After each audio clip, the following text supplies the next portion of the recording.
اعوذ باللہ من الشیطان الرجیم بسم اللہ الرحمن الرحیم السلام علیکم ورحمۃ اللہ وبرکاتہ۔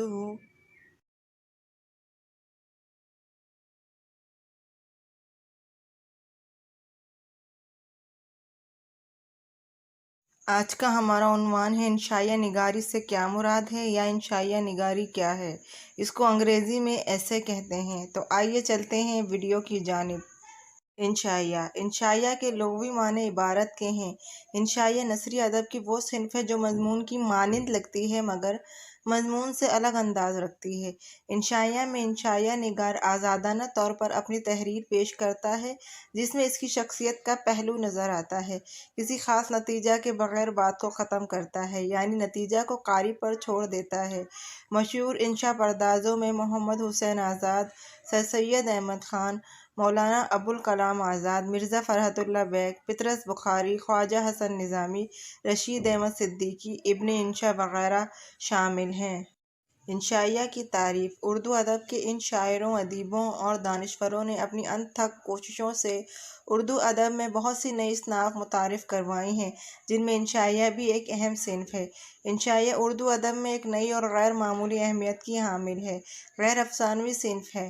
موجودہ دور میں زندگی کے نت نئے مسائل جنم لے رہے ہیں۔ ایسی صورت میں انشائیہ اظہار جذبات کا بہترین ذریعہ ہے۔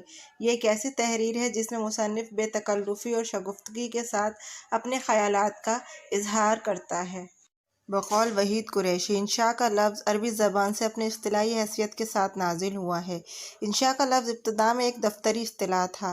اس کا اطلاق سرکاری فرامین اور مکتوبات کے رف ڈرافٹ پر ہوتا تھا اور صاف شدہ مسودے کو تحریر کے نام سے پکارا جاتا تھا۔ اس نے دیوان اور انشاء کا نام پایا۔ رفتہ رفتہ فرامین اور مکتوبات کی تحریر و ترتیب کے لیے انشاء کا لفظ مستعمل ہو گیا۔ یہی نثر احکام اور فرامین اور مکتوبات کی زبان قرار پائی۔ اس نثر میں خطابت کا عنصر جزو اعظم تھا۔ اس سے انشا پردازی کی وہ خاص نہج وجود میں آ گئی جس کو ہم انشائیہ کے نام سے یاد کرتے ہیں۔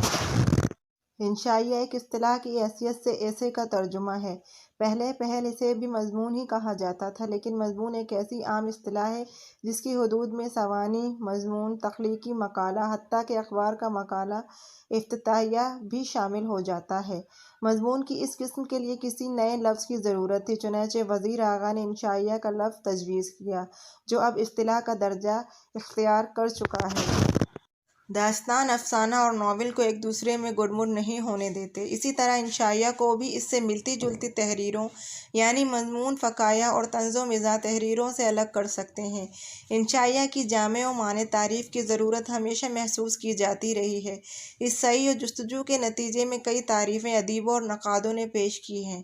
جب ہم انشائیہ کی تعریف کا تعین کرنے کے لیے لغات کی طرف رجوع کرتے ہیں تو کم از کم معنویت ضرور سامنے آ جاتی ہے۔ یہ غلط فہمی ہو سکتی ہے کہ شاید انشائیہ کی اپنی کوئی انفرادی حیثیت نہیں، حالانکہ ایسا نہیں ہے۔ بعض اوقات انشائیہ میں کہانی کا عنصر آ جاتا ہے مگر انشائیہ کہانی نہیں بننے پاتا۔ کبھی انشائیہ نگار سفرنامہ اور رپورتاژ کی تکنیک سے فائدہ اٹھاتا ہے اور کہیں طنز و مزاح سے کام لیتا ہے، لیکن نہ تو انشائیہ کو سفرنامہ یا رپورتاژ بننے دیتا ہے اور نہ ہی اسے طنز و مزاح مضمون میں تبدیل ہونے دیتا ہے۔ کہا جا سکتا ہے کہ جس طرح بعض اوقات اس میں دیگر اصناف کا عکس نظر آتا ہے، ورنہ انشائیہ مختلف اصناف کی ٹیکنیک سے فائدہ اٹھاتے ہوئے بھی ایک اپنا داخلی مزاج اور خارجی حیت رکھتا ہے۔ اردو میں عموماً انشائیے مضمون کی حیت میں لکھے جاتے رہے ہیں، تاہم اسے مضمون کے مترادف نہیں سمجھنا چاہیے کیونکہ مضمون ایک مخصوص ترتیب اور توازن کا حامل ہوتا ہے۔ انشائیہ کی خاص پہچان یہ ہے کہ اس میں اختصار پایا جاتا ہے، لیکن اس کا مطلب یہ نہیں کہ بہت ہی مختصر ہو، بلکہ اس کا انحصار انشائیہ نگار کے مشاہدے پر ہوتا ہے۔ انشائیہ کی پہچان کے متعلق ڈاکٹر وزیر آغا لکھتے ہیں: ایک اچھے انشائیہ نگار کی پہچان یہ ہے کہ آپ اس کے مطالعے کے بعد کتاب کو چند لحظوں کے لیے بند کر دیں گے اور انشائیہ میں بکھرے ہوئے بہت سے اشارات کا سہارا لے کر خود ہی سوچتے اور محظوظ ہوتے چلے جائیں گے۔ انشائیہ نگار موضوع کے بارے میں ہلکے پھلکے انداز کو اپناتا ہے۔ انشائیہ نگار بے تکلفی اور سادگی کے ساتھ اپنے تاثرات کو بیان کرتا ہے۔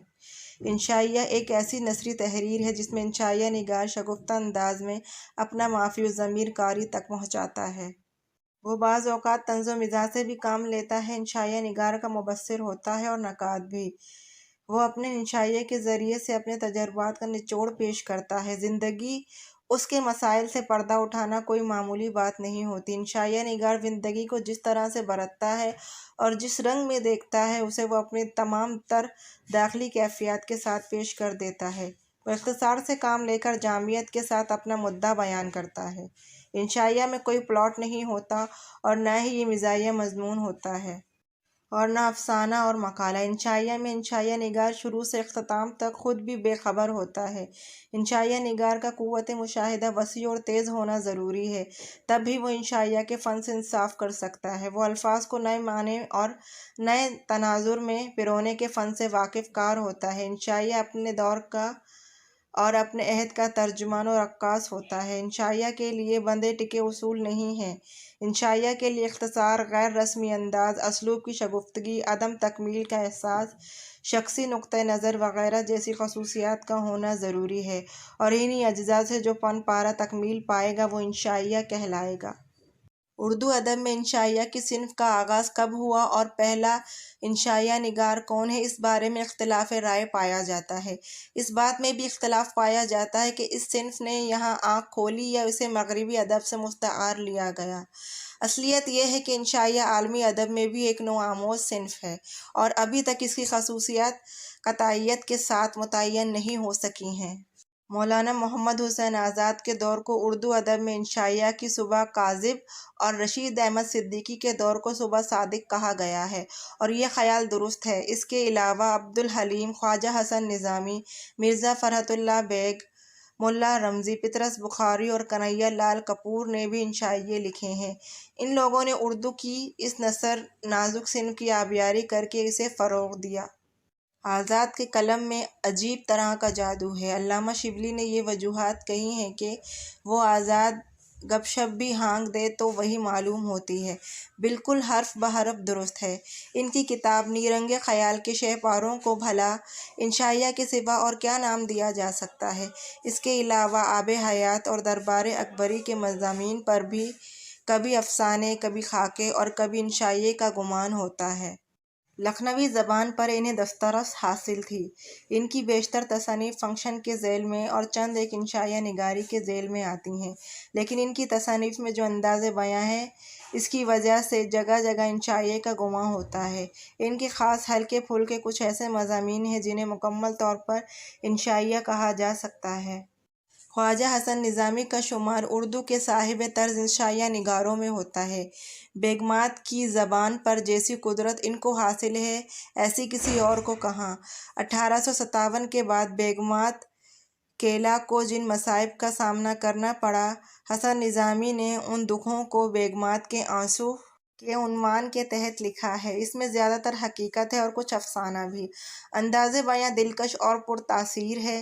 یہ انشائیہ نگاری کی عمدہ مثال ہیں۔ جھینگر کا جنازہ اور گلاب تمہارا کیکر ہمارا دو ایسے انشائیہ ہیں جو کڑی سے کڑی کسوٹی پر بھی پورے اترتے ہیں۔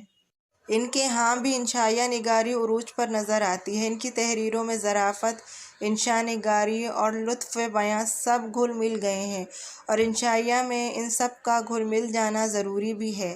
مولوی نذیر احمد کی کہانی، کچھ ان کی کچھ میری زبانی، دلی کا آخری یادگار مشاعرہ اور ایک وصیت کی تعمیل میں کے علاوہ ان کے مضامین کا مطالعہ کیجیے تو انشائیہ کے کئی نمونے ملتے ہیں۔ لکھنوی زبان پر انہیں دسترس حاصل تھی۔ ان کی بیشتر تصانیف فنکشن کے ذیل میں اور چند ایک انشائیہ نگاری کے ذیل میں آتی ہیں، لیکن ان کی تصانیف میں جو انداز بیاں ہے اس کی وجہ سے جگہ جگہ انشائیے کا گمان ہوتا ہے۔ ان کے خاص ہلکے پھلکے کچھ ایسے مضامین ہیں جنہیں مکمل طور پر انشائیہ کہا جا سکتا ہے۔ خواجہ حسن نظامی کا شمار اردو کے صاحب طرز انشائیہ نگاروں میں ہوتا ہے۔ بیگمات کی زبان پر جیسی قدرت ان کو حاصل ہے ایسی کسی اور کو کہاں۔ 1857 کے بعد بیگمات کیلا کو جن مصائب کا سامنا کرنا پڑا، حسن نظامی نے ان دکھوں کو بیگمات کے آنسو۔ اگر آپ کو اردو ادب کے حوالے سے کوئی بھی ویڈیو چاہیے تو آپ ہمیں کمنٹ باکس میں میسج کرکے بتا سکتے ہیں۔ آپ کی درخواست پر عمل درآمد کرنے کی کوشش کی جائے گی۔ شکریہ۔ اگر آپ کو ہماری ویڈیو اچھی لگے تو پلیز لائک، شیئر اور کمنٹ کرنا مت بھولیے گا، اور ہماری مزید ویڈیوز دیکھنے کے لیے سبسکرائب کے بٹن پر کلک کریں۔